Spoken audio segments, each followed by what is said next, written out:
إن الحمد لله نحمده ونستعينه ونستغفره ونعوذ بالله من شرور أنفسنا ومن سيئات أعمالنا من يهده الله فلا مضل له ومن يضلل فلا هادي له وأشهد أن لا إله إلا الله وحده لا شريك له وأشهد أن محمدا عبده ورسوله يا أيها الذين آمنوا اتقوا الله حق تقاته ولا تموتن إلا وأنتم مسلمون يا أيها الناس اتقوا ربكم الذي خلقكم من نفس واحدة وخلق منها زوجها وبث منهما رجالا كثيرا ونساء واتقوا الله الذي تساءلون به والأرحام إن الله كان عليكم رقيبا يا أيها الذين آمنوا اتقوا الله وقولوا قولا سديدا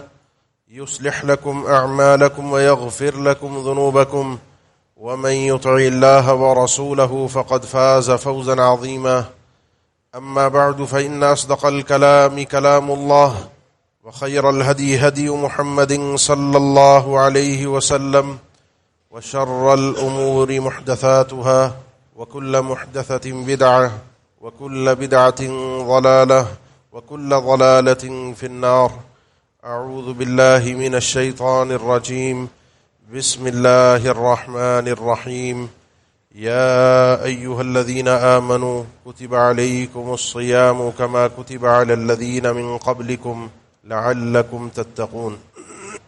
کل یا پرسوں سے اللہ تعالیٰ کی یہ رحمت والا مہینہ اس کا آغاز ہوگا۔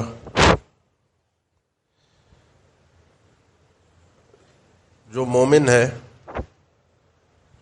وہ اپنے اس وقت کو یاد کرے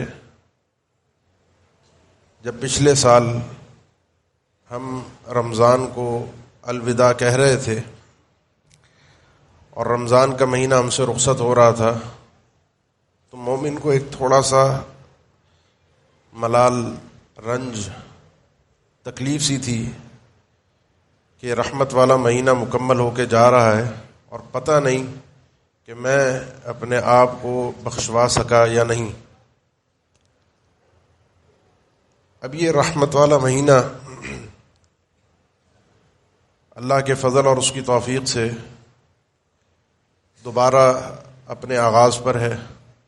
اللہ تعالیٰ اس مہینے کی رحمتیں، نعمتیں، برکتیں ہم سب کو عطا کر دے۔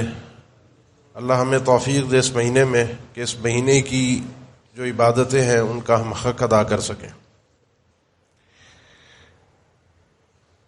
یہ اللہ کی ایک مشیت ہے، ایک حکمت ہے کہ وقتاً فوقتاً ہر تھوڑے عرصے میں ہمیں غفلت سے بیدار کرنے کے لیے، واپس پلٹنے کے لیے اس طرح کے موقع فراہم کیے جاتے ہیں کہ انسان کسی طریقے سے اپنے آپ کو اللہ کے قریب رکھے۔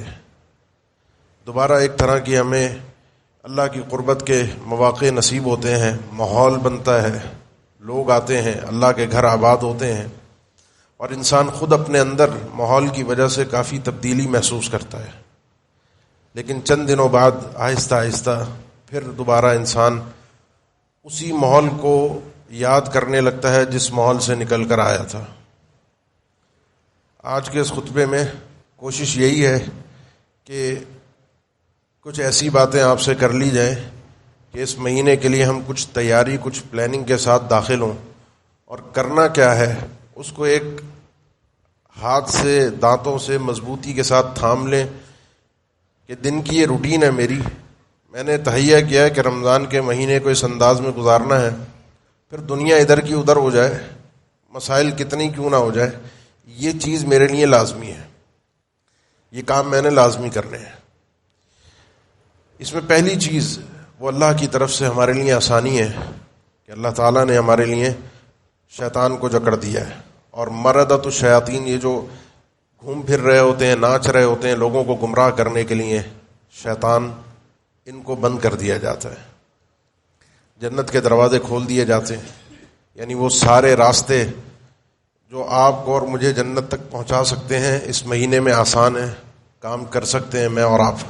وہ سارے راستے جو جہنم کی طرف لے کر جاتے ہیں وہ دروازے جہنم کے بند کر کے بتا دیا جاتا ہے کہ انسان اب کوشش کرے. اب پھر ایک منادی، ایک آواز دینے والا آواز دیتا ہے، یا باغی الخیر اقبل. وہ آدمی جو خیر کی تلاش میں تھا، جس کو اللہ کی رحمت چاہیے تھی، اللہ سے اس کے فضل کو وہ مانگ رہا تھا، اب وہ وقت آ گیا ہے. اب اپنی پوری طاقت اور صلاحیت کو جمع کر کے اپنے آپ کو پیش کرو اللہ کے سامنے. اب اس وقت سے فائدہ اٹھاؤ. یہ وقت سونے کا، کاروبار کا، دنیا میں مشغول ہونے کا، دنیا کے معاملات نپٹانے کا نہیں ہے. یہ معاملہ تو ہے، یہ وقت تو ہے وہ اللہ سے اس کی رحمت، اس کی جنت کے حصول کا ذریعہ ہے. اللہ تعالیٰ نے سارے راستے آسان کر دیے. اب بندے کا اپنا نفس ہے، اس کی اپنی خواہشات ہے، اس کی اپنی سستی ہے، اس کی اپنی کچھ چاہتے ہیں، وہ مار دیتی ہیں بندے کو. ورنہ راستے تو آسان ہوتے ہیں. روزے فرض ہیں اس مہینے کے، وہ تو رکھنے ہی رکھنے ہیں. جس پر بھی فرض کیے ہیں شریعت نے، جس صورت میں بھی فرض کیے ہیں، بندے کے لیے اس کو چھوڑنے کی کوئی گنجائش نہیں ہے. رخصتوں کا باب الگ ہے. جس کے لیے جس انداز کی رخصت ہے شریعت کی طرف سے، وہ مسئلہ الگ ہے. اور وہ نیت ہماری الحمدللہ، جو بھی آپ حضرات یہاں بیٹھے ہیں وہ نیت کر کے ہی بیٹھے ہیں کہ کل شروع ہو، پرسوں شروع ہو، انشاءاللہ ہم نے پورے مہینے کے روزے رکھنے. اب اس میں کوئی روزہ رہ بھی گیا، کوئی روزہ ہم نہ بھی رکھ سکے کسی شرعی عذر کی وجہ سے، کوئی سفر پر چلا گیا، کوئی بیمار ہو گیا، تو امید رب تعالیٰ سے یہی ہے کہ بعد میں قضا تو ہم نے کرنی ہے. فرض کی قضا تو ہوگی، لیکن رب کی رحمت سے امید یہی ہے کہ اللہ میں تو تیار تھا، میں تو رکھنے کے لیے موجود تھا، تیری طرف سے رخصت تھی، اجر عطا کر دے. اس رمضان کی اس ساعتوں کا، ان گھڑیوں کا، ان اوقات کے اجر سے میں محروم نہ رہوں. کیونکہ رمضان کا روزہ اور غیر رمضان کا روزہ برابر نہیں ہے. اس لیے نیت کیجئے کہ پورے رمضان کے روزے رکھنے ہیں. دوسری چیز جو میں نے پچھلے خطبے میں جہاں دیا تھا، پڑھایا تھا خطبہ، تو وہاں پر عرض کیا تھا کہ اس مہینے میں، رمضان کے ان ساعتوں میں، اللہ کے کلام کے ساتھ بڑا گہرا تعلق بنائیے. یہ لازمی چیز ہے. یہ مہینہ ہی قرآن کا مہینہ ہے. آپ نے طے کرنا ہے ابھی سے کتنا پڑھیں گے. ایک پورا مہینہ آ رہا ہے نا. جو کاروباری حضرات ہیں جن کا سیزن ہے، تو انہوں نے اسٹاک جمع کر کے رکھ لیا. کتنا مال بکے گا وہ پہلے سے موجود ہے ان کے پاس اسٹاک میں، کہ خریدار لینے کے لیے آئے اور وہ خالی ہاتھ چلا جائے، ایسا نہیں ہونا چاہیے. یہی تو وقت ہے کمانے کا. پہلے سے طے کیجئے رحمت والا مہینہ آ رہا ہے، ایسے ہی نکل گیا تو مزہ نہیں آئے گا. اس لیے جو لوگ طے کرتے ہیں نا، اور جو لوگ طے نہیں کرتے، ان میں فرق یہی ہوتا ہے کہ طے کرنے والا 24 گھنٹے گزرنے سے پہلے اپنے وقت میں اپنے ٹارگٹ کو پورا کرتا ہے. میں نے روز کا 1 پارہ پڑھنا ہے، میں نے روز کے 3 پارے پڑھنے ہیں، میں نے طے کیا ہے. میں نے 5 پارے پڑھنے ہیں. اب کسی دن صبح میں وقت نہ مل سکا، دوپہر میں نہیں مل سکا، میں شام میں جان لگاتا ہوں. رات میں تراویح کے بعد گھر میں بیٹھ کے پڑھ رہے ہوتے ہیں. کیونکہ میں نے ایک طے کیا ہے، میں نے اتنا پڑھنا ہی پڑھنا ہے. اور جس نے طے نہیں کیا ہوتا، وہ کہتا ہے آج پاؤ پڑھ لیا، کل 2 صفحے پڑھ لیے، ایک دن آدھا پڑھ لیا. وہ جیسے روٹین چلتی ہے. اس لیے اپنا ایک ٹارگٹ طے کیجیے اللہ کے کلام کے ساتھ، اور کثرت سے قرآن مجید کی تلاوت کیجیے. کہیں سمجھنے کا موقع مل جائے قرآن مجید کو، کوئی ایسی کلاس ہے، کوئی ایسا درس ہے، لازمی اس میں بیٹھ جائیے. باقی قرآن مجید کی تلاوت یہ اس مہینے میں مطلوب ہے. جتنی کلام کو آپ اللہ کے دہرائیں گے، پڑھیں گے، ہر حرف پہ 10 نیکیاں وہ اللہ تعالیٰ کی طرف سے بندے کو عطا ہوتی ہیں. اب آئیے وہ باقی باتیں، یہ تو پچھلے جمعے بھی ذکر کی تھی، کہیں اور جمعہ تھا، آپ حضرات کے لیے مختصراً ان باتوں کو دہرا دیا. آگے مزید 2 کام کیجیے. ان 2 کاموں میں پہلا کام ہے اسی طرح زبان کے ساتھ. ایک ہے کلام مجید کی تلاوت، قرآن مجید کو پڑھنا.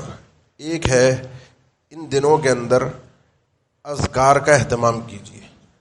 اب وہ اذکار کون سے ہونے چاہیے؟ ان کے لیے ہمارے پاس وقت بھی بڑا میسر ہوتا ہے. صبح ہم سحری کے وقت اٹھتے ہیں، سب کھانے پینے کے لیے جاگتے ہیں تقریباً. اللہ تعالیٰ کا فرمان ہے سورہ ذاریات میں، جو اللہ کے نیک متقین بندے ہیں، جو اللہ کا قرب حاصل کرنا چاہتے ہیں، کانوا قلیلا من اللیل ما یہجعون وبالاسحار ہم یستغفرون. رات کو عموماً کی روٹین یہ ہے کہ سوتے بہت کم ہیں، اور سحری کے وقت یہ استغفار کرتے ہیں. اور سورہ آل عمران میں بھی رب العالمین نے تعریف کی، والمستغفرین بالاسحار. یہ اللہ کے جو خاص بندے ہیں نا، یہ سحری کا وقت ہے، اس وقت استغفار کا اہتمام کرتے ہیں. یہ سمجھ ہوتی ہے کہ کس ٹائم کون سی نیکی کرنی ہے. سحری کے وقت آپ اور میں جاگے ہوئے ہوتے ہیں، بعض اوقات کھانا لگ رہا ہوتا ہے، گھر میں خواتین ہیں وہ کچھ تیاری کر رہی ہیں، سحری کے لیے کچھ چیزیں بنا رہی ہیں. مرد حضرات ہیں تو وہ کچھ سحری کے انتظار میں بیٹھے ہیں، سحری کر لی. کچھ نہ کچھ آپ کو بیچ میں وقفہ وقت سحری سے پہلے سحری کھانے کے بعد لازمی ملتا ہے.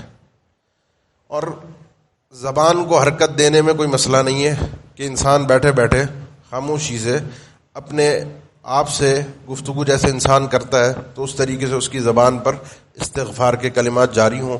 وہ کوئی بھی کلمہ ہو، خالی استغفر اللہ یہ بھی استغفار کا کلمہ ہے. استغفر اللہ العظیم یہ بھی استغفار کا کلمہ ہے. استغفر اللہ العظیم الذی لا الہ الا هو الحی القیوم واتوب الیہ یہ بھی استغفار کا کلمہ ہے. سید الاستغفار اللهم انت ربی لا الہ الا انت خلقتنی وانا عبدک وانا علی عہدک ووعدک ما استطعت اعوذ بک من شر ما صنعت وابوء لک بنعمتک علی وابوء بذنبی فاغفر لی فانه لا یغفر الذنوب الا انت. یہ اگر آپ کو کوئی 2-4 رکعت آپ صبح اٹھ کے پڑھ رہے ہیں تو آپ اپنے نمازوں کے آخر میں سجدوں کے اندر ان کلمات کو پڑھیے، استغفار کے ان کلمات کو. یہ اللہ تعالیٰ کو اس وقت پسند ہے. یہ آپ کی اس 30 دن کی روٹین میں شامل ہو کہ میں نے استغفار کو کثرت کے ساتھ کرنا ہے اس وقت میں. اب آپ فجر پڑھیں گے، فجر کی اذان ہو گئی، آپ نے فجر کی نماز کی تیاری کی. فجر کی نماز کے بعد ٹائم بدل گیا تو ذکر بھی بدل گیا. اب اللہ تعالیٰ کو آپ کی زبان سے کوئی اور ذکر پسند ہے. استغفار تھا فجر طلوع ہونے سے پہلے، وہ اس ٹائم پہ رب العالمین کو پسند تھا، اسی لیے تعریف کی کہ میرے نیک بندے یہ کام کرتے. فجر طلوع ہونے کے بعد اللہ تعالیٰ کو نماز کے بعد فجر کی صبح اور شام کے اذکار میں وہ آپ پڑھتے ہی ہیں جو احادیث میں وارد ہیں، ان کا اہتمام. یہ بہترین موقع ہے. بعض بھائیوں کو کچھ اذکار یاد نہیں ہوتے، کسی کو کچھ یاد ہیں، کسی کو کچھ یاد نہیں ہے. اس رمضان میں جس کو یاد نہیں ہے یا روٹین نہیں ہے، اپنی روٹین باندھ لیجیے کہ صبح شام کے اذکار جو ہیں وہ فجر کے بعد بیٹھ کر، اگر آپ سارے اذکار پڑھنا چاہیں 15 سے 20 منٹ لگتے ہیں، زیادہ نہیں، 15 سے 20 منٹ. اور مغرب سے پہلے، عصر کے بعد مغرب سے پہلے شام کے اذکار ہیں. ان کی روٹین باندھ لیجیے. اور ان میں خصوصی طور پر اللہ تعالیٰ کو جو پسند ہے وہ ہے فسبحان اللہ حین تمسون وحین تصبحون وله الحمد فی السماوات والارض وعشیا وحین تظہرون. اللہ کی تسبیح بیان کرو صبح کو بھی اور شام کو بھی. حین تمسون وحین تصبحون، شام کو بھی اور صبح کو بھی. صبح اور شام کے اوقات میں یہ تسبیح اللہ تعالیٰ کو بڑی پسند ہے کیونکہ اس کا حکم دیا اللہ تعالیٰ نے. اور صبح اور شام کے اذکار، صبح کے اذکار میں تو خصوصی طور پر سبحان اللہ و بحمدہ 100 مرتبہ اللہ کے نبی صلی اللہ علیہ وسلم سے پڑھنا ثابت ہے. اور یہ 4 ذکر ہیں سبحان اللہ والحمد للہ ولا الہ الا اللہ واللہ اکبر. اور بعض روایات میں اس کے ساتھ ایک اور ذکر بھی شامل ہے بعض موقعوں کے لیے، اور وہ ہے لا حول ولا قوت الا باللہ. یہ جو 4 ذکر ہیں نا، سبحان اللہ، الحمدللہ، لا الہ الا اللہ، واللہ اکبر، بعض روایتوں میں ان کی ترتیب آگے پیچھے بھی ہے. اور صحیح مسلم کی حدیث میں تو اللہ کے نبی صلی اللہ علیہ وسلم نے 4 کلمات کو ذکر کیا اور فرمایا کہ کوئی فرق نہیں پڑتا، کوئی نقصان دہ بات نہیں ہے، تم کہیں سے بھی کسی بھی کلمے سے شروع کر دو. تم الحمدللہ پہلے کہہ دو، اللہ اکبر پہلے کہہ دو، لا الہ الا اللہ پہلے کہہ دو، کوئی مسئلہ نہیں ہے. یہ 4 ذکر ایسے ہیں، شیخ الاسلام ابن تیمیہ رحمہ اللہ ذکر کرتے ہیں کہ جتنی فضیلت ان کلمات کی آئی ہے ذکر میں، اتنی فضیلت کسی اور ذکر کی وارد ہی نہیں ہے. سبحان اللہ والحمدللہ لا الہ الا اللہ واللہ اکبر. تھام لیں اس کلمے کو. اس رمضان کے مہینے میں چلتے پھرتے، اٹھتے بیٹھتے، کام پہ جا رہے آ رہے، بجائے اس کے کہ انسان فضول سوچے، فضول کام کرے، اپنی زبان کو فضولیات میں استعمال کرے، لڑائی جھگڑے میں، جو کہ ایک فطرتی تقاضا بن جاتا ہے ہمارا روزے کی حالت میں، بھوک پیاس کی شدت میں، خصوصی طور پر عصر کے بعد جب ہم افطار کے لیے جم گھٹوں کے اندر سے گزرتے ہیں، راستوں کے رش کے اندر پھنستے ہیں، گھر کے اندر لڑتے جھگڑتے گالم گلوچ کرتے ہوئے پہنچتے ہیں. کتنا ہی پاک باز مومن وہ آدمی ہے جو اپنی زبان کو بند کر کے تالا لگا کے رکھتا ہے اور کھولتا ہے، استعمال کرتا ہے اللہ کے ذکر میں. کوئی لڑ رہا ہے، کوئی کچھ بھی کر رہا ہے، اس کا جواب نہیں آ رہا، اس نے تھاما ہوا ہے اللہ کے ذکر سے اپنی زبان کو. کوئی کچھ بھی کہتا ہے، اس نے اس ذکر کو پڑھنا ہے. سبحان اللہ والحمدللہ لا الہ الا اللہ واللہ اکبر. اس سے ہوگا کیا؟ اس سے ہوگا کہ آپ اپنے روزے کے ثواب کو ضائع کرنے سے بھی بچائیں گے، آپ لڑائی جھگڑے اور فضول گالم گلوچ سے بھی اپنے آپ کو محفوظ رکھیں گے، جو کہ ہم نے سمجھا ہوا ہے کہ یہ روزے کا حصہ ہے. لڑنے کو، جھگڑنے کو، گالیاں دینے کو، خاص طور پر عصر کے بعد مغرب سے پہلے، یہ ہم سمجھتے ہیں کہ کوئی لازمی حصہ بن گیا ہے کہ اس کے بغیر گزارا نہیں. چھوٹی چھوٹی بات پہ آپ کو لوگ راستے کے اندر لڑتے ہوئے نظر آئیں گے. حالانکہ اللہ کے نبی صلی اللہ علیہ وسلم کا فرمان یہ تھا کہ جب کوئی روزے دار سے لڑتا ہے، اس کو گالی دیتا ہے، تو پلٹ کر اس کو بتاتا ہے کہ میں تیری گالی کا جواب دے سکتا ہوں، تجھ سے بڑی گالی دے سکتا ہوں، لیکن میں دوں گا نہیں. کیوں؟ اس کو چاہیے اس کو جواب میں کہے کہ انی صائم، میں روزے دار ہوں، مجھے میرے اللہ نے منع کیا ہے تیری اس بدتمیزی کا، تیری اس گالی کا، تیری اس گھمنڈ کا جواب دینے سے، ورنہ دے سکتا تھا. زبان میری بھی ہے، ہاتھ میرے بھی ہے، میں صائم. اور بولے، اہل علم نے کہا یہ تاکیداً یہ لفظ بولنا چاہیے، اپنی زبان سے اپنی زبان پر لانا چاہیے، خاص طور پر فرض روزے میں، رمضان کی، کیونکہ سبھی روزے دار ہوتے ہیں، اس میں کوئی ریاکاری کی بات نہیں ہے. تو اپنے زبان کو من کان یؤمن باللہ والیوم الآخر فلیقل خیرا او لیصمت، اللہ اور آخرت کے دن پر جس شخص کا ایمان ہے اس کو کیا کرنا چاہیے؟ 3 آپشن ہوتے ہیں آپ کے پاس، یا تو آپ اپنی زبان کو گالم گلوچ، غیبت، جھوٹ، گناہ میں استعمال کر لیں، یا خاموش رہیں، یا نیکی کے کام میں استعمال کریں. 2 کی مجھے اور آپ کو اجازت ہے. یہ پہلا کام منع کیا ہے، غلط کام نہیں کرنا. خاموش رہنا سیکھ جاؤ، نہیں تو خیر کی بات لازمی کرو. یہ 2 ہیں، اس کے علاوہ نہیں. اور خیر کی بات میں سبحان اللہ والحمدللہ لا الہ الا اللہ واللہ اکبر، یہ 4 کلمات ہیں. آپ صلی اللہ علیہ وسلم نے فرمایا صحیح مسلم کی حدیث میں، احب الکلام، اللہ کو سب سے زیادہ جو بندے کی زبان سے جو کلمات پسند آتے ہیں، جب بندہ گفتگو کرتا ہے اللہ کو کلمہ پسند ہے، وہ یہ کلمہ ہے، احب الکلام الی اللہ. دوسری روایت میں الفاظ ہے خیر الکلام، یہ بڑا بہترین کلام ہے، بڑی بہترین گفتگو ہے جو انسان اپنے رب سے کرتا ہے.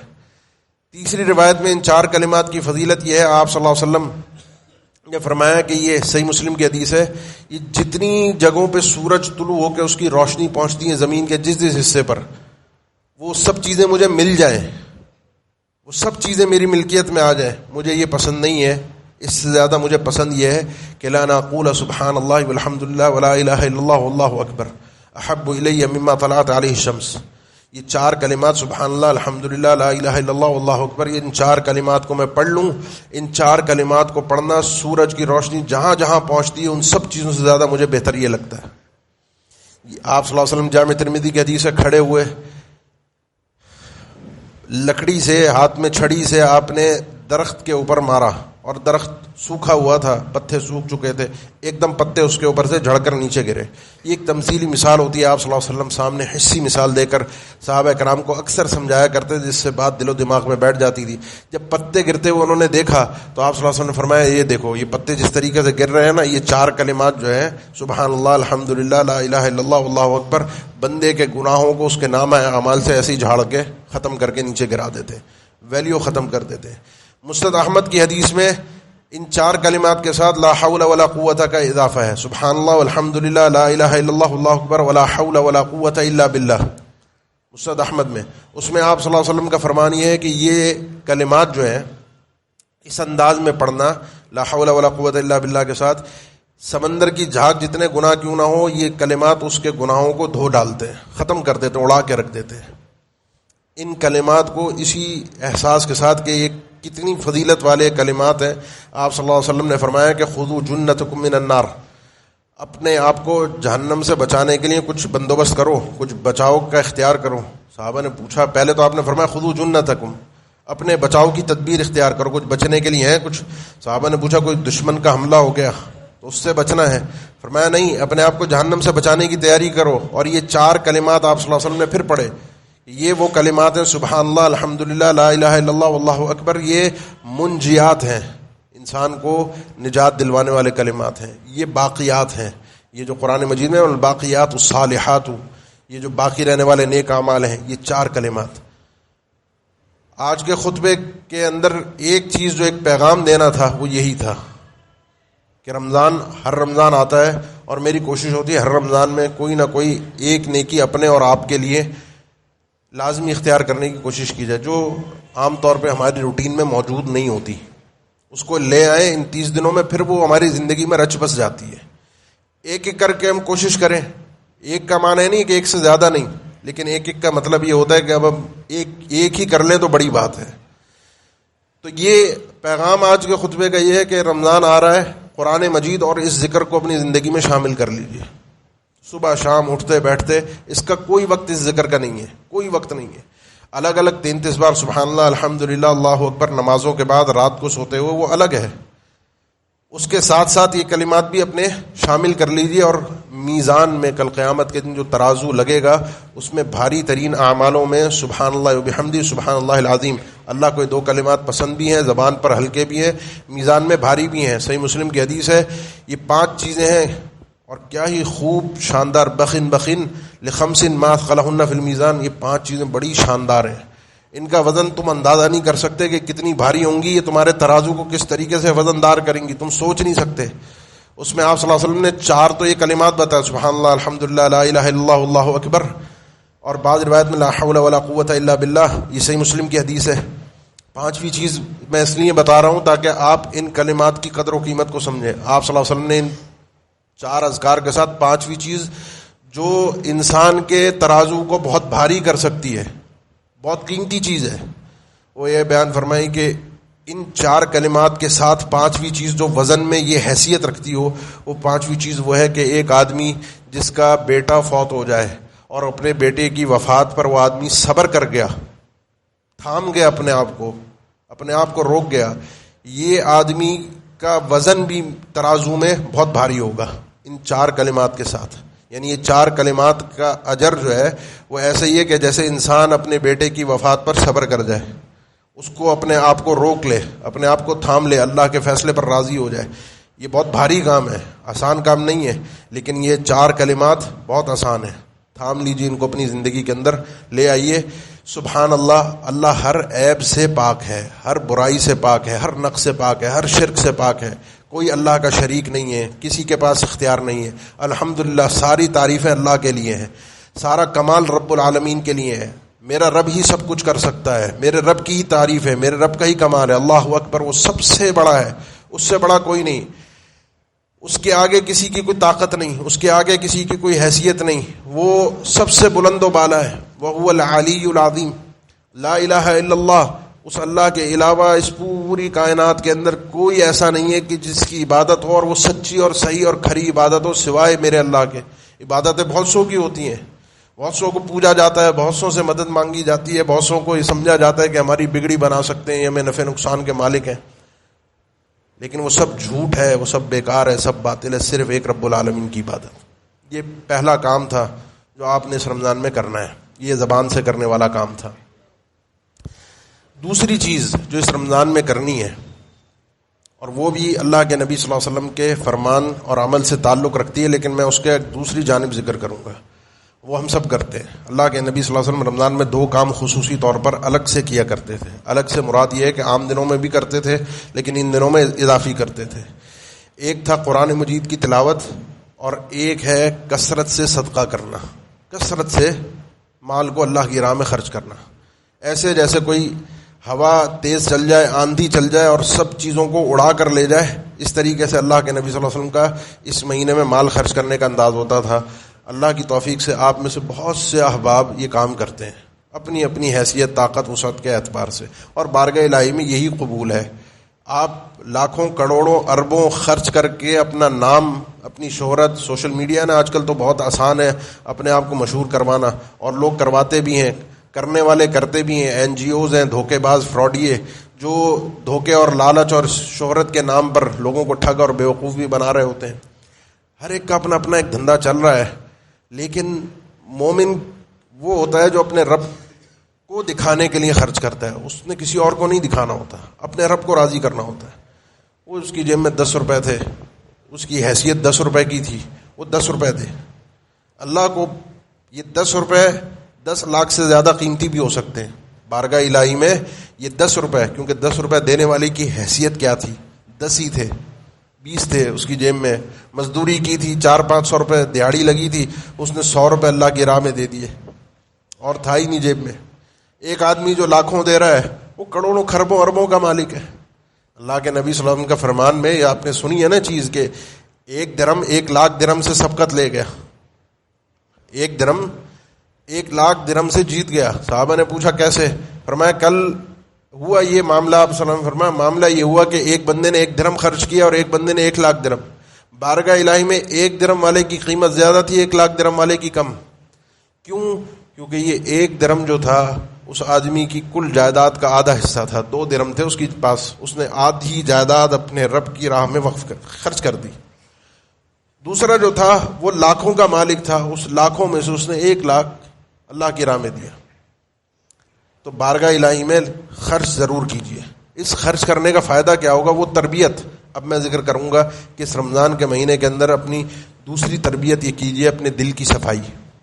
وہ دل کی صفائی کیا ہوتی ہے؟ جب انسان دیتا ہے نا، خرچ کرتا ہے، 10 20 100 200 500 کچھ بھی دیں ضرور اللہ کی راہ میں. اللہ کی راہ میں دینے کے لیے راہیں بہت ساری ہیں، دروازے یہ اللہ کا فضل ہے، ہمارے لیے بہت سارے کھلے نیکیوں کے.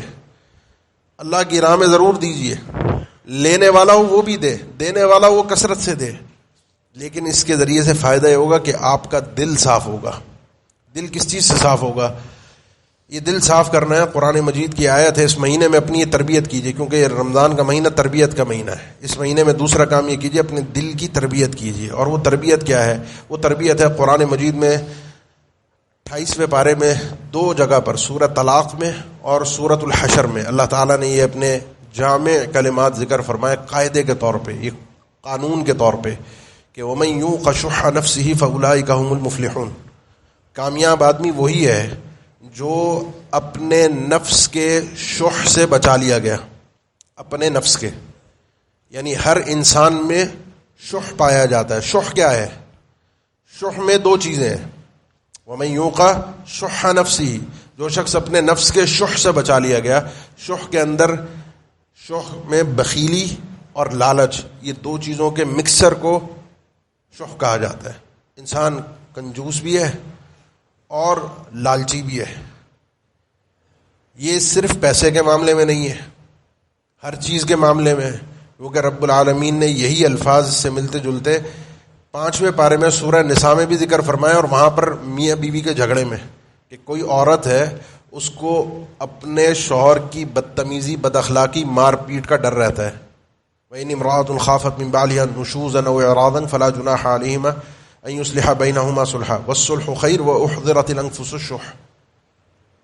عورت ہے، وہ شوہر اس کا نالائق آدمی ہے، بدتمیز آدمی ہے، قدر نہیں کرتا، مار پیٹ کرتا ہے، زبان سے گالیاں دیتا ہے. عورت کیا کرے گی؟ کوشش کرے کہ صلح ہو جائے، بڑے بیٹھ جائیں، گھر والے اس کے ساتھ صلح کر لیں. صلح میں بہت خیر ہے، گھر بس جائے گا، بہت خیر ہے. لیکن انسان کے نفس کے اندر، اس کی طبیعت میں، یہ اس کی فطرت ہے کہ اس کے اندر شح رکھا گیا ہے. وہ شح کیا ہے؟ شح یہ ہے کہ لالچی بھی ہے اور بخیل بھی ہے. بخیل ہے کہ جو اپنے پاس ہے وہ دینا نہیں ہے، اور لالچی ہے کہ جو دوسرے کے پاس ہے وہ لینا بھی ہے. جو اپنے حقوق، جو واجبات تھے اپنے اوپر، شوہر وہ ادا نہیں کرتا، جو اللہ نے اس پر فرض کیے تھے وہ ادا نہیں کر رہا، شح ہے اس کے اندر. اور جو بیوی سے لینا ہوتا ہے، جو حقوق اس کو ملنے ہوتے ہیں، وہ آیتیں حدیثیں، شوہر جو ہے وہ بیوی کو سنوا کے وہ چاہتا ہے کہ اس سے میری ساری خدمت بھی ملے، میری بات بھی مانے، میرا سب کچھ ملے. جو دینا ہے وہ دینے کے ٹائم پہ دے نہیں رہا، اور جو لینا ہے وہ پورا لینے کی کوشش کر رہا ہے. یہ انسان عمومی طور پہ بخیل ہوتا ہے. کنجوس کہہ دیتے ہیں نا، وہ تو مال کے اعتبار سے ہوتا ہے، یہ وہ کنجوس نہیں ہے. اپنے آپ کو اس گھٹیا پن سے، اس دل کے گھٹیا پن سے باہر نکالیے، کیونکہ یہ انسان کے اندر حسد کی بیماری بھی یہیں سے پیدا ہوتی ہے، کہ انسان وہ کام ہی نہیں کر رہا جو رب نے کرنے کو کہا ہے، اور ان چیزوں سے رک ہی نہیں رہا جن سے رب نے رکنے کو کہا ہے. ہر اس معاملے میں انسان اگر خرچ کرتا ہے جہاں رب نے کہا ہے، اور ہر اس جگہ پر رک جاتا ہے جہاں پر رب نے روکا ہے، ہر اس جگہ سے لینے میں رک جاتا ہے. مال کمانے سے ہر اس جگہ سے رک جاتا ہے جہاں سے منع کیا اللہ نے کہ حرام ہے، رک گیا لالچ، اور ہر اس جگہ پر خرچ کرنے میں اس کا ہاتھ نہیں رک رہا جہاں رب نے کہا ہے، یہ آدمی بخیلی سے باہر آ گیا۔ یہ دو چیزوں کا مکسچر ہے۔ اس رمضان میں کوشش کیجئے جہاں آپ خرچ کر رہے ہیں نا، میں نے اس لیے ترغیب دی، کچھ بھی ہو خرچ کیجئے، وہاں اپنے دل کی اس بیماری کا علاج کیجئے۔ یہ بڑی خطرناک بیماری ہے، اس سے کئی بیماریاں پھوٹتی ہیں۔ حسد بھی یہیں سے نکلتا ہے، بخیلی بھی یہیں سے نکلتی ہے، حرام کمائی کی آرزویں بھی یہیں سے جاگتی ہیں، دوسروں کی تباہی اور بربادی کے لیے کوششیں بھی یہیں سے جاگتی ہیں، دوسروں کے لیے گالیاں، دوسروں کو برا بھلا کہنا، دوسروں کے ساتھ لڑنا جھگڑنا، یہیں سے، اس دل سے آغاز ہوتا ہے۔ وَأُحْضِرَتِ الْأَنفُسُ الشُّحَّ، یہ نفس کے اندر یہ چیز بخیلی موجود ہے، میرے بھی ہے، آپ کے بھی ہے۔ بچ وہ سکتا ہے جس کو رب بچا لے، جو بچا لیا گیا، جو شخص بچا لیا گیا۔ یہ سورۃ الحشر میں اللہ تعالیٰ نے انصار کی تعریف کی ہے، اور سورۃ الطلاق میں اللہ تعالیٰ نے اس آیت کو ذکر کیا ہے کہ جہاں پر فرمایا انما اموالکم واولادکم فتنہ، تمہاری مال اور اولاد تمہارے لیے فتنہ ہے۔ انصار کی جو تعریف کی ہے وہ کیا تھا؟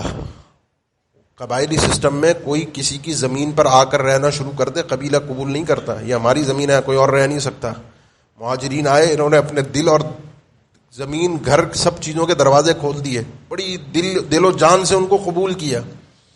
عبد الرحمن ابن عوف، سعد ابن ربیع رضی اللہ تعالیٰ عنہما، ان دونوں کی مواخات آپ جانتے ہیں، جب اللہ کے نبی صلی اللہ علیہ وسلم نے ان کو بھائی بھائی بنایا تھا، انہوں نے کوئی اس میں محسوس، اور اللہ نے تعریف کی وَلَا يَجِدُونَ فِي صُدُورِهِمْ حَاجَةً مِّمَّا أُوتُوا وَيُؤْثِرُونَ عَلَىٰ أَنفُسِهِمْ وَلَوْ كَانَ بِهِمْ خَصَاصَةٌ، ان کو اپنے دل میں کوئی تنگی محسوس نہیں ہوئی کہ دکھاوے کا اللہ کے نبی صلی اللہ علیہ وسلم کے سامنے کر لیا، خوش ہو گئے، لیکن اندر سے کوڑ رہے ہیں، سکڑ رہے ہیں کہ کیوں آ گئے، ہمارے سر پہ مصیبت، بوجھ، ہماری زمینوں پہ قبضہ، اور اپنی ضرورت کے باوجود دوسروں کو فوقیت دیتے ہیں، پہلے اگلا کام کر جائے میں بعد میں کر لوں، وہی لالچ، مجھے مل جائے دوسرا محروم رہ جائے۔ ان کے اندر یہ نہیں ہے، ان انصار میں یہ چیز نہیں ہے۔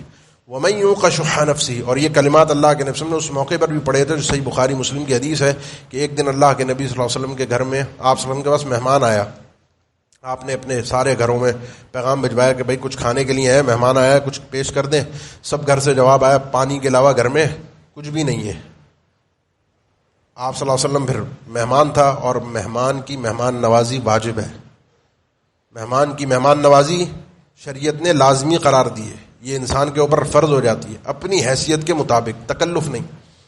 آپ صلی اللہ علیہ وسلم نے پوچھا بھائی یہ آج اللہ کے نبی صلی اللہ علیہ وسلم کا مہمان ہے، اس کو کون اپنا مہمان بنائے گا؟ کوئی لے جائے اس کو اپنے ساتھ مہمان نوازی میں۔ ایک انصاری صاحب ہی کھڑے ہوئے، اللہ کے نبی مجھے دے دیجیے، پتہ نہیں تھا گھر میں کیا ہے، لے گئے، واقعہ آپ نے سنا ہوا ہے۔ گھر پہنچے، بیوی سے بات کی، بیوی نے کہا کہ کچھ بچوں کے لیے کھانا رکھا ہوا ہے، فرمایا بچوں کو سلا دو اور کھانا تیار کرو، اور جب کھانے کا ٹائم آ جائے تو چراغ کو صحیح کرنے کے بہانے بجھا دو۔ نویمی سبیانہ کی حی طعام کی وَأَصْلِحِي سِرَاجَكِ إِذَا أَرَادُوا عَشَاءَ، جب کھانے کا وقت آئے تو سراج، یہ جو چراغ جل رہا ہے، روشنی ہو رہی ہے، اس کو بند کر دینا۔ تھوڑا ہی کھانا تھا، بند ہو گیا۔ آپ سب جانتے ہیں اندھیرے میں وہ مہمان بھی کھاتا رہا، اور یہ میزبان کھانے کی، سادے الفاظ میں کہوں تو اداکاری کرتے رہے، کھا نہیں رہتے، بس وہ اندھیرے میں لگ رہا تھا کہ وہ کھا رہے ہیں۔ ابھی بالکل اندھیرے میں ہوا، وہ جو میں نے بات کی تھی نا کہ سوشل میڈیا دکھانا، پتہ چل جائے شہرت۔ مومن وہ ہوتا ہے جو یہ چاہتا ہے کہ اللہ کو پتہ چل جائے، بس باقی کسی کو پتہ نہ چلے۔ بڑے چھپ کر اندھیرے میں رات کے ان میاں بیوی نے کام کیا، مہمان نے کھانا کھایا، اللہ کے نبی صلی اللہ علیہ وسلم کا مہمان تھا، کسی کو کچھ نہیں پتا، نیکی بارگاہ الہی میں قبول ہو گئی۔ اللہ کے نبی صلی اللہ علیہ وسلم صبح فجر میں پہنچے، آپ صلی اللہ علیہ وسلم نے صحابی کو بلایا، فرمایا رات کو جو تم میاں بیوی نے کام کیا تھا، یہ جو حرکت تم نے کی تھی، یہ ایسی خوبصورت حرکت تھی کہ لقد ضحک اللہ او عجیب من فعلکما، تمہارے اس کام کو رب نے اتنا پسند کیا کہ وہ مسکرایا بھی اور اس کو خوشی بھی ہوئی، رب کو ایک کام تمہارا بڑا پسند آیا ہے۔ اور اس وقت آپ صلی اللہ علیہ وسلم نے تلاوت کی وَمَن يُوقَ شُحَّ نَفْسِهِ فَأُولَٰئِكَ هُمُ الْمُفْلِحُونَ، کہ جو شخص اپنے نفس کی اس بخیلی سے بچا لیا گیا، اس کنجوسی سے، اس لالچ سے کہ اس نے اپنا حق بھی دوسرے کو دے دیا اور دوسرے سے چھیننے کی کوشش نہیں کی۔ جس انسان کی طبیعت میں یہ چیز پیدا ہو گئی، یہ سمجھ لے جیت گیا ہے آدمی، کامیاب ہو گیا ہے آدمی۔ مال اور اولاد فتنہ ہے، سورہ طلاق میں اللہ نے ذکر فرمایا۔ مال اور اولاد فتنہ ہے، اس وجہ سے انسان کیا کچھ نہیں کرتا، بس مال آ جائے، کسی کو مال کی ہرس ہوتی ہے اور کوئی اولاد کی خاطر حلال اور حرام کی تمیز چھوڑ دیتا ہے۔ جو شخص اس نفس کی اپنی اس شح سے بچا لیا گیا کہ میں نے دوسروں سے چھیننا نہیں ہے، دوسروں کا حق لینا نہیں ہے، جو مجھ پر لازمی ہے وہ میں نے دینا ہے، چاہے مجھے پلٹ کر کچھ ملے یا نہ ملے، وفا ملے یا نہ ملے، جواب میں میرے ساتھ بھلائی ہو یا نہ ہو، جو مجھ پر فرض ہے وہ میں ادا کر دوں، جو مجھ سے مطلوب ہے وہ میں دے دوں، اور دوسروں سے دوسروں کا حق چھیننے کی کوشش نہ کروں۔